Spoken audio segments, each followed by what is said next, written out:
மற்றும் ஒரு பதிவினூடாக சந்தித்திருக்கின்றோம். இஸ்ரேல் ஈரானுடைய அந்த போரானது சற்று உலகளவில் அதிகளவில் பேசப்படுகின்ற ஒரு விடயமாக இருக்கின்றது. அது சார்ந்தும் அதனுடைய நகர்வுகள் எப்படி இருக்கு என்பது சார்ந்தால் நாங்கள் இந்த பதிவில் பார்க்க போகிறோம். இஸ்ரேல் நாடாளுமன்ற உறுப்பினர்களின் சிலருக்கு ஈரானியர்களிடமிருந்து மிரட்டல் தொலைபேசி அழைப்புகள் வந்திருப்பதாக இஸ்ரேல் தகவல்களை மேற்கோள் காட்டி சர்வதேச ஊடகங்கள் செய்தி வெளியிட்டுள்ளன. இந்த மிரட்டல் அழைப்புகள் நேற்று தினம் வந்ததாக சொல்லப்படுகிறது. மிரட்டல் அழைப்புகள் மாத்திரமின்றி குறுந்தகவல்களும் பெறப்பட்டதாக செய்திகள் வெளியாகி இருக்குது. அதில் நீங்கள் உங்கள் கல்லறைகளை தோண்ட தொடங்கிவிட்டீர்கள், தயாராக இருங்கள் என்று கூறப்பட்டிருப்பதாக எல்லாம் சொல்லியிருக்கிறார்கள். இந்த மிரட்டல் அழைப்பு சம்பவம் இஸ்ரேல் அரசியல் வட்டாரத்தில் பரபரப்பை ஏற்படுத்தியிருக்கு. இது இஸ்ரேல் அரசு தீவிர விசாரணையை மேற்கொண்டு வருகிறது. ஈரான் இஸ்ரேல் போர்ல தொடர்ந்து ஈரான் அதிரடி நடவடிக்கைகளை மேற்கொண்டு வருகிறது. இஸ்ரேலை விட ஈரான்களையே அதிகம், அதாவது ஈரான் கைதான் ஓங்கி இருக்குது. இஸ்ரேல் ஈரான் மோதல் தீவிரமடையக்கூடும் என்ற நிலையில அமெரிக்க ராணுவம் சுமார் 3 டஜன் வான்வழி எரிபொருள் நிரப்பு விமானங்களை ஐரோப்பாவுக்கு அனுப்பியிருக்கு. இஸ்ரேலிய ராணுவ நடவடிக்கைகளில் அமெரிக்கா நேரடியாக தலையிட்டால் அமெரிக்க தளவாடங்களை ஈரான் தாக்கும் என தெரிவித்திருப்பதை நாங்கள் பார்க்கக்கூடியதாக இருக்கிறது.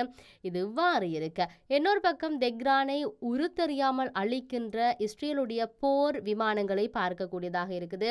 ஈரானின் தலைநகர் தெஹ்ரானில் உள்ள சுமார் 20 அணு மற்றும் ஆயுத உற்பத்தி தளங்கள் மீது இஸ்ரேலிய விமானப்படை தாக்குதலை நடத்தியுள்ளதாக அறிவித்திருக்கு. இந்த தாக்குதலில் மொத்தம் 60 போர் விமானங்கள் பங்கேற்றதாக இஸ்ரேல் பாதுகாப்பு படை தெரிவித்திருக்கு. இந்த தாக்குதலின் போது அணு ஆயுத திட்டத்தளங்கள் பிரதானமாக அளிக்கப்பட்டிருப்பதாக சொல்லப்படுகிறது.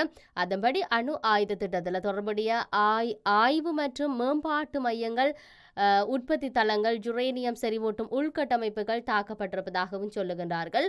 ஈரான் தன்னுடைய அணு திட்டத்தின் வேகத்தையும் பரப்பையும் அதிகரிக்க அந்த தளங்கள் உருவாக்கி இருப்பதாக இஸ்ரேல் பாதுகாப்பு படை சொல்லுது. ஏவுகணை தயாரிப்புக்கான மூலப்பொருட்கள் மற்றும் கூறுகள் தயாரிக்கும் தொழிற்சாலைகளும் ஈரானின் வான் பாதுகாப்பு அமைப்புகளுக்குமான உற்பத்தி மையங்கள் ஆகியவை இங்கு அடையாளம் காணப்பட்டிருப்பதாகவும் இங்கு சொல்லப்பட்டிருக்கிறது.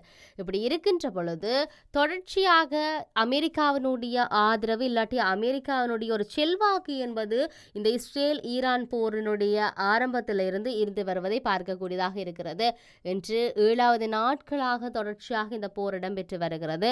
இதிலும் குறிப்பாக ஈரானின் ஆட்சி மாற்றம் தொடர்ந்து அது சார்ந்து டொனால்ட் ட்ரம்ப் பல கருத்துக்களை சொல்லியிருக்கிறார். ஈரானில் தற்போதைய ஆட்சி வீழ்ச்சியடைய வாய்ப்பிருப்பதாக அமெரிக்க ஜனாதிபதி டொனால்ட் ட்ரம்ப் சொல்லியிருந்தால் நிச்சயமாக இதுவும் நடக்கலாம். இல்லையா, ஒரு அலுவலகத்தில் ஒரு நிபுணரின் கேள்விக்கு பதிலளிக்கும் விதமாகத்தான் அவர் இந்த விடயத்தை சொல்லியிருக்கிறார். ஒரு நிலை ஏற்பட்டால், அப்படி ஒரு நிலை ஏற்பட்டால் தாங்கள் அதுக்கான திட்டங்களை வைத்திருப்பதாகவும் வரும் 1 மணி நேரத்துக்குள் சூழ்நிலை அறியல், அதாவது பாதுகாப்பு ஆலோசகர்களை சந்திக்க இருப்பதாகவும் அவர் சொல்லியிருக்கிறார். அத்துடன் அவர் நிர்ணயித்த இந்த 60 நாள் காலக்கெடுவுக்கு முன்பே அணுசக்தி ஒப்பந்தத்துக்கான அமெரிக்காவின் முன்மொழிவை ஈரான் ஏற்றுக்கொண்டிருக்க வேண்டும் என்றும் ட்ரம்ப் தெரிவித்திருப்பதை நாங்கள் பார்க்கக்கூடியதாக இருக்கிறது. இதேவேளை ஈரானுக்கு எதிராக தாக்குதலுக்கு அனுமதி வழங்கும் நிலைமைக்கு தம்மை மாற்றியதுக்கான காரணம் ட்ரம்ப் விளக்கம் அளித்திருந்தார்.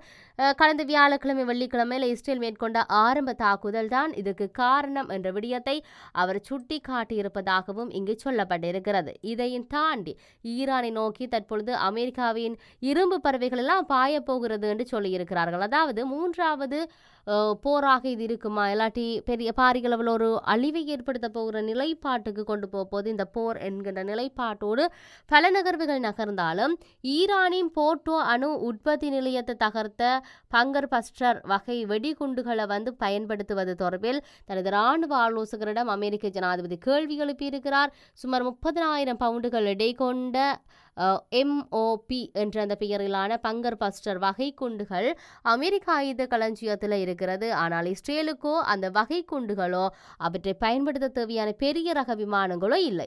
போர்ட்டோ அணு உற்பத்தி நிலையம் மிக ஆழத்தில் பாறை அமைப்புகளுக்குள் உருவாக்கப்பட்டுள்ளது. எனவே இஸ்ரேலின் விமான தாக்குதல்களால் அதுக்கு எந்த சேதத்தையும் ஏற்படுத்த முடியாது.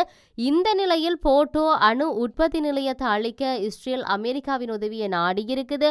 இவ்வாறான ஒரு பின்னணி பின்னணியில் இந்த MOP குண்டுகள் போர்ட்டோவை அழிக்கக்கூடியவை என அமெரிக்க அதிகாரிகள் ட்ரம்பிடம் தெரிவித்துள்ள சூழலில் இஸ்ரேலுக்கு உதவுவது தொடர்பில் ஆராயப்பட்டு வருகிறது.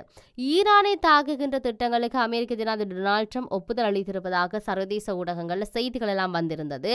ஆனால் தாக்குதல் நடத்த உத்தரவிடுவதற்கு முன்பு ஈரான் தனது அணுசக்தி திட்டத்தை கைவிடுமா என காத்திருப்பதாகவும் அவர்கள் கூறுகிறார்கள்.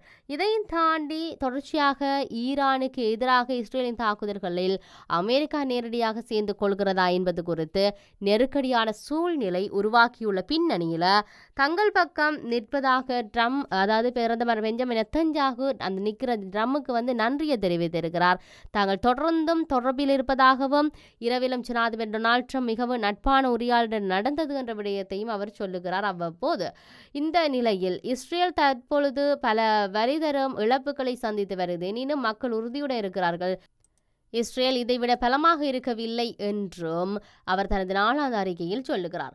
மேலும் காசா பகுதியில் கடும் மோதல் தொடர்ந்து நடைபெற்று வருவதாகவும் எல்லா பிணை கைதிகளும் வீடு திரும்பும் வரை, ஹமாஸ் முற்றிலும் அழிக்கப்படும் வரை தங்கள் தொடர்ந்தும் போராடுவோம் தாங்கள் என்ற விடயத்தை சொல்லியிருந்தார்.